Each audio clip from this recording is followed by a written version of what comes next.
Hello and welcome to English 5900. My name is Dr. Ryan Shepard. I'll be the professor for this course. This semester we'll be focusing on digital literacies, which is reading and writing in digital spaces. We'll be covering a number of topics from multimodality to social media to video games. This video is specifically focused on walking you through the features of Blackboard and where to find things for the course. If you have any questions at the end of this video, stuff that's not covered here, there is a questions forum available in the course documents section. Please post your questions there. For now, let's get right to it. I'm going to start on the main page of Blackboard. From here, simply click on the link to our class. And you should always end up on the announcements page. This is where I post any additional information that you might need to know, such as changes to assignments or clarifications. If you have notifications turned on for Blackboard, you'll get an email when I post an announcement, but if you have notifications turned off, then you won't see those emails. In either case, I strongly suggest scanning through the announcements page before you do anything else when you sign into Blackboard. Just double check and make sure that there haven't been any changes. Next, I'm going to skip over here to the Start Here section. I assume that you've already been through this section if you got to this video. If you haven't, take a moment to go through these sections real quick and make sure that you understand everything about the class, such as the technology requirements and making sure that you can use Blackboard well. I also want to know the class environment, just reminding you all to be polite to one another in your comments and in your discussions. At the bottom of this is the link to the weekly folders section. This is where you get the primary content for the course. This is where I have links to all of the assignments sorted by the date that they are due.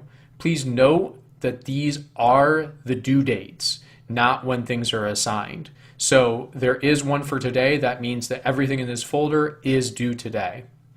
You don't have to go to the Start Here section to get to the weekly folders section. You can also find it over here on the side, and that should be the next place that you click each time after you check the announcements. Let's go into the weekly folders for today.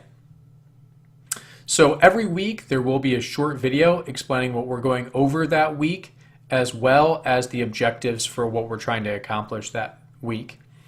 This week is fairly simple. We're going over some basic introductions, buying the books, and engaging in a few simple starting activities. There is one reading assignment. That's why I suggest that you purchase the book right away. The reading assignment comes from Understanding Digital Literacies, and it's the first 4 chapters. For today, what I want you to complete is the Start Here section if you haven't already. A weekly discussion introducing yourself. This time around, I'd like you to make a short video for your introduction, less than 3 minutes, just telling us who you are, where you teach, and so on. I've posted an introduction video myself, and I suggest that you can use that as a template for how to post your own introduction videos. I'd also like you to go to the course documents section and read through the major documents for the class, the syllabus, the schedule, and the grade breakdown in particular. The space critique and the digital pedagogy project we'll cover later.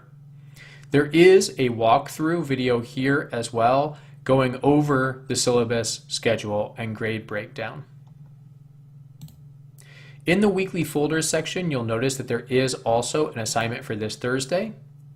I ask you a few questions just to gauge your background on digital literacies, and then I ask that you read chapters 1 through 4 in Understanding Digital Literacies. This is a really good book.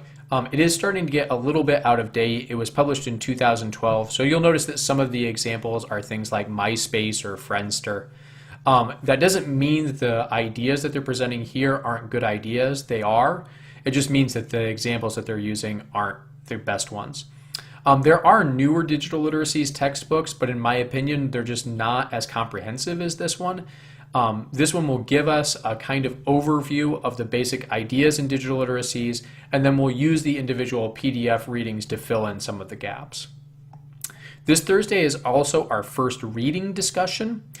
For the reading discussions, you're welcome to talk about anything from the reading.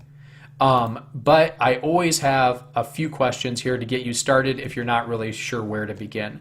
So all of these questions are just things about what you read. Again, you're welcome to go well beyond these questions if you'd prefer. Please make sure after you've posted your response in the discussion forum that you respond to at least one other person's post. I encourage you to respond to more than one other person's post. And also when you respond to someone's post, please try to respond to someone who hasn't already received a response. In the past, when I've taught this course, some people have tended to respond to the first people who post over and over again. So the person that posts the first comment gets 8 responses and the person that posts the last comment gets none. This is an effort to try to overcome that, to make sure that everybody gets at least one response. I'd also like to point out that the majority of reading responses are limited to a maximum of 300 words. This is for 2 reasons. One of them is simply a time constraint. I don't want you to spend a lot of time on writing out these discussions. In the past, I've had students write up to 2,000 or even 3,000 words for these reading discussions, and that's putting a lot of effort into a place where I don't want a ton of your focus. I'd actually rather you spend a lot of time responding to other people than posting your initial post. The other reason that I want these to be limited is so that you do have an opportunity to read as many as possible. If somebody posts one that's 3,000 words, then maybe that person will only read that response and nobody else's. But if they're 300 words, somebody can read 10 of them in the same amount of time. So that's another reason why I'm trying to keep these as short as possible. I'd like you to try to have the opportunity to read as many as you can. A couple notes. The first is that you'll notice that any of these discussion board posts have a link in the title here. This will take you to those discussions. So keep an eye out for the underlined titles. Once you click on it, you'll get a page that looks something like this. This one is empty right now. When you want to post your response, you simply click Create Thread, and your response can be posted here. All of the material that I'll ask you to post in the reading discussions should work here. So today I am asking you to upload a video introduction as well. You can do this by clicking this YouTube icon here and searching for the YouTube thing that you've uploaded, or typing in text in this box down here and then clicking the link icon to link to wherever your video is. You can drop in images in here and put in videos as well. Those should be the main things that I want you to that you need to know for today. If you have any additional questions about anything that's been covered so far, please post them in the questions forum. I would like everybody to ask at least one question about something we've covered today, either this or the syllabus and schedule and so forth. This questions forum will stay open all semester, and I get notifications when you post in there. If you do have any questions about the class at any time, I suggest that you post them in the questions forum. This is so not only can I see the questions and answer them, but your peers can also see my answers to the questions too. To get to the questions forum, you can click on either the course documents, and it's right there, or you can click on the discussions, and it should be the top discussion.